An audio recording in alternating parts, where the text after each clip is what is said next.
ఏది ఈ బోడి చదువులు వేస్ట్ ఈ బుర్రంతా భోంచేస్తూ ఆడి చూడు క్రికెట్ టెండూల్కర్ అయ్యేటట్టు అని చెప్పేసి ఓ సినిమాలో పాట ఉంటుంది.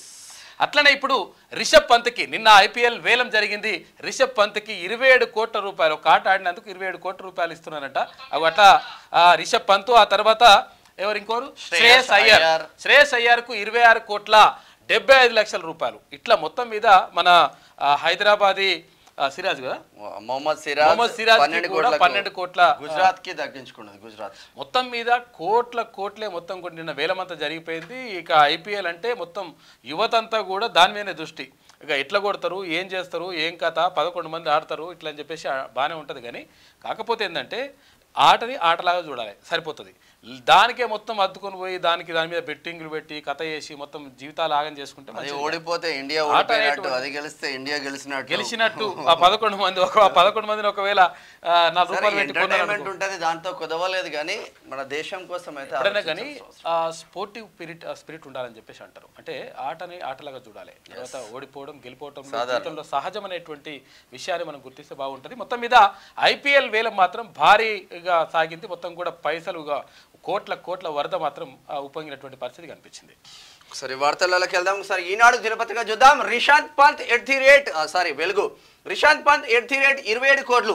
ఐపీఎల్ వేలంలో ఆల్ టైమ్ రికార్డ్ ధర. శ్రేయస్ అయ్యర్కు 26.75 కోట్లు. హైదరాబాదీ సిరాజ్ కు 12.25 కోట్లకు గుజరాత్ దక్కించుకుంది. తొలి రోజు వేలంలో 20 మందికి పైగా 20 మందికి 10 కోట్లకు పైగా మొత్తం ఆట అంటే ఆటగాళ్ళంటే అసలు యాక్చువల్గా ఆటగాళ్ళకి ఎంత విలువ ఉంటుంది, ఏం కథ అనేటువంటి ఖరీదు పెట్టి కొనేస్తున్నారు. వాళ్ళని ఎట్లా కొనేస్తున్నారు, మొత్తం జీవితం కొట్టలే. ఈ ఆట ఆడితే జస్ట్ ఈ ఆట ఆడినందుకు 27 కోట్ల రూపాయలు అంటే ఒక మనిషికి అటువంటి పరిస్థితి వచ్చింది. వరంగల్ బిడ్డ దీప్తి జీవాన్జీ ప్రపంచం మెడల్ కొట్టుకొని వస్తే Shamshabad airport sports authority chairman కూడా పట్టించుకోలే. ఎటువంటిది ఉండదు, ఓన్లీ క్రికెట్. ఐపీఎల్ మెగా వేలంలో టీమిండియా ఆటగాళ్లు రిషబ్ పంత్, శ్రేయస్ అయ్యార్, వెంకటేష్ అయ్యార్ పై కోట్ల వర్షం కురిసింది. ఆదివారం జెడ్డాలో జరిగిన 2025 సీజన్ తొలి రోజు వేలంలో 2 సార్లు ఆల్ టైమ్ అత్యధిక ధర రికార్డు బద్దలైంది. రిషబ్ పంత్ ఏకంగా 27 కోట్ల రూపాయలు ధర పలికి లీగ్ చరిత్రలోని అత్యంత ఖరీదైన ఆటగాడిగా చరిత్రకెక్కాడు. మిగతా ఫ్రాంచైజీల నుంచి పోటీని తట్టుకొని లక్నో సూపర్ జైంట్స్ జట్టు అతని కోసం ఇంత భారీ రేటు పెట్టింది. మొదట శ్రేయస్ అయ్యర్ను పంజాబ్ కింగ్స్ 26 కోట్ల 75 లక్షల రూపాయలతో కొనుగోలు చేసింది. దాంతో గతేడాది మిచెల్ స్టార్క్ అంటే కేకేఆర్ 24.75 కోట్ల రూపాయలు అత్యధిక రేటును శ్రేయస్ అధిగమించాడు. కానీ కొద్దిసేపటికే పంత్ ఈ రికార్డును బ్రేక్ చేశాడు. ఇక వెంకటేష్ అయ్యార్ను కోల్కతా నైట్ రైడర్స్ 23 కోట్ల 75 లక్షల రూపాయలతో తిరిగి తమ జట్టులోకి తీసుకుంది. తొలి రోజు వేలం 20 మంది ప్లేయర్లు 10 కోట్ల రూపాయల పైనే పలకడం విశేషం. అయితే మొదటి రోజు మొత్తంగా 72 మంది ఆటగాళ్లను కొనుగోలు చేసేందుకు 10 ఫ్రాంచైజీలు 467.95 కోట్ల రూపాయలు ఖర్చు చేసినాయి. సోమవారం కూడా వేలం జరుగుతుంది. ఇంట్లో చూసినా 100,000 కోట్ల రూపాయల వ్యాపారం జరుగుతుంది. ఎందుకంటే వీళ్ళు 467 కోట్ల రూపాయలు ఇక్కడ ఖర్చు పెడుతున్నారు అంటే తర్వాత వాళ్ళకు ఇక్కడ యాడ్స్ ద్వారా కొన్ని వేల కోట్ల రూపాయలు మారుతాయి. కాకపోతే మనమైతే కూర్చొని చూస్తుంటాం అన్నట్టు అట్లా కొట్టడం ఆడుతోవడం సూపర్ డూపర్ అంటుంటాం. కానీ నేనేమంటున్నానంటే ప్రతి మనిషికి కూడా ఒక టాలెంట్ ఉంటుంది. ప్రతి విద్యార్థికి కానీ ప్రతి మనిషికి కూడా ఒక టాలెంట్ ఉంటుంది. ఆ టాలెంట్కి సంబంధించి దాన్ని బయట పెట్టుకునేటువంటి ప్రయత్నం చేయాలి. దానికోసం కృషి చేయాలి. కృషి చేస్తే 100% ప్రపంచం అంతా మన వైపు చూస్తుంది. మన వైపు తిప్పుకునేందుకు ప్రయత్నం చేయాలి. కానీ ప్రపంచం అంతా చూస్తుంటే మనం కూడా అక్కడనే చూస్తే మనం పెద్దగా గొప్పగా ఏం ఉండదు లెక్క. కాబట్టి మనం ఎట్లా గొప్పగా కావాలి, తర్వాత మనలో ఉన్నటువంటి టాలెంట్ ఏంది. ఒకవేళ తల్లిదండ్రులు ఉంటే మీ పిల్లల్లో ఉన్నటువంటి టాలెంట్ను గుర్తించండి. టీచర్లు ఉంటే మీ పిల్లల్లో ఉన్నటువంటి టాలెంట్ను గుర్తించి దానికి సానబెట్టి వాళ్ళని తీసుకొస్తే 100% ప్రతి మనిషిలో అద్భుతమైనటువంటి ప్రతిభ ఉంటుంది. దాన్ని వెలికి తీయాల్సిన అవసరం ఉంటుంది.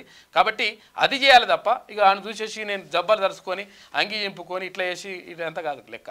కాబట్టి మనలో ఉన్నటువంటి టాలెంట్ని పిల్లల్లో ఉన్నటువంటి టాలెంట్ని వెలికి తీయాల్సినటువంటి బాధ్యత గురువులపైన, ఇటు తల్లిదండ్రులపైన, ఇటు ప్రభుత్వం పైన ఉంటుంది. తర్వాత పిల్లలు కూడా ఎవరైతే ఉంటారో వారికి ఏదే ఇష్టమో, ఒకరికి డ్యాన్స్ చేయడం ఇష్టం ఉంటుంది, ఒకరికి పాటలు పాడడం ఉంటుంది, ఒకరికి ఇష్టం ఉంటుంది, ఒకరికి మాట్లాడడం ఇష్టం ఉంటుంది, ఒకరికి రాయడం ఇష్టం ఉంటుంది, ఒక్కొక్కరికి ఒక్కో రకమైనటువంటి అభిరుచి ఉంటుంది. ఆ అభిరుచిని ప్రోత్సహించాలి. ప్రోత్సహిస్తే వాళ్ళు అత్యున్నతమైనటువంటి స్థాయిలోకి ఎదుగుతారు.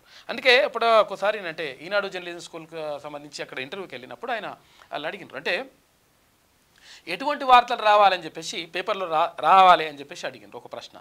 అడిగినప్పుడు అంటే నేను చెప్పిన అంటే నేను చెప్పడం కదా, అసలు గతంలో ఏది అబ్దుల్ కలాం చెప్పిండు, అంటే ఒక అట్టడుగు స్థాయి వ్యక్తి అత్యున్నతమైనటువంటి శిఖరానికి ఎట్లా ఎదిగిండు అనేటువంటి అటువంటి జీవితాలను మనం పేపర్లో హెడ్లైన్గా పెట్టాలి. ఈ మర్డర్లు చేసినోడు, మానభంగాలు చేసినోడు, దొంగల్ని, లంగర్ని మొత్తం వాళ్ళ ఫోటోలు అట్లా పెట్టేస్తే వాడి హీరోడై కూర్చుంటాడు. కాబట్టి అది కాకుండా ఒక ఏది అట్టడుగు స్థాయి నుంచి అత్యున్నతమైనటువంటి శిఖరానికి ఎట్లా ఎదిగిండు, దానికి ఆయన పడ్డటువంటి కష్టం ఏంది, తర్వాత దానికి ఎట్లా కృషి చేసిండు, దానివల్ల ప్రపంచం ఎట్లా గుర్తించింది, ప్రపంచం ఎట్లా జయజయధ్వానాలు పలికింది, ప్రపంచం యొక్క అంటే సమాజం యొక్క మన్ననలు ఎట్లా పొందగలిగిండు అనేటువంటి విషయాలని మనము పాఠ్యాంశాల్లో కానీ ఇటు పేపర్లో హెడ్లైన్లో కానీ పెడితే దానివల్ల ఏమవుతుందంటే చిన్నపిల్లలు ఎవరైతే ఉంటారో వాళ్ళు దాన్ని స్ఫూర్తిగా తీసుకొని అరే నేను కూడా నోబెల్ బహుమతి కొట్టాలి, లేకపోతే నేను కూడా ఇక్కడ ఇటువంటి బహుమతులు నేను సాధించాలి, లేకపోతే నేను కూడా అత్యున్నతంగా నిలవాలనేటువంటి ఒక స్ఫూర్తి వాళ్ళ దగ్గర రగులుతుంది. కాబట్టి అటువంటివి చేస్తే బాగుంటుంది. కాకపోతే మరి ఇటువంటివి జరుగుతూ ఉన్నాయి, మరి చూడాలి. మీరు తెలుగులో అనర్గళంగా రాయగలరా? స్పష్టంగా మాట్లాడగలరా? మాటలకు తగ్గట్టు అభినయించగలరా? అయితే ఇంకెందుకు ఆలస్యం, క్యూన్యూస్ మీకు ఒక మంచి అవకాశాన్ని ఇస్తుంది. క్యూన్యూస్ లో పనిచేయటకు లేడీ యాంకర్స్ కావాలను సంప్రదించవలసిన నెంబర్ 8688926084. qnews@gmail.com ను సంప్రదించండి. లైక్ చేయండి.